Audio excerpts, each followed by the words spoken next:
شروع اللہ کے نام سے جو بڑا مہربان اور نہایت رحم کرنے والا ہے۔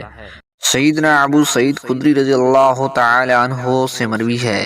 کہ رسول اللہ صلی اللہ علیہ وآلہ وسلم نے فرمایا،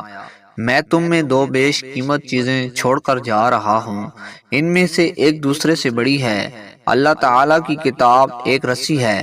جس کو آسمان سے زمین کی طرف لٹکایا گیا ہے، اور میری نسل میرے اہل بیت ہیں، اور یہ دونوں چیزیں جدا نہیں ہوں گی یہاں تک کہ دونوں میرے عوض پر آ جائیں گی۔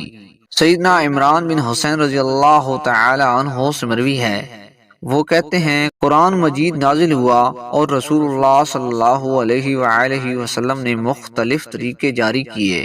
پھر انہوں نے کہا بس تم ہم صحابہ کی پیروی کرو، اللہ کی قسم ہے کہ اگر تم اس طرح نہیں کرو گے تو گمراہ ہو جاؤ گے۔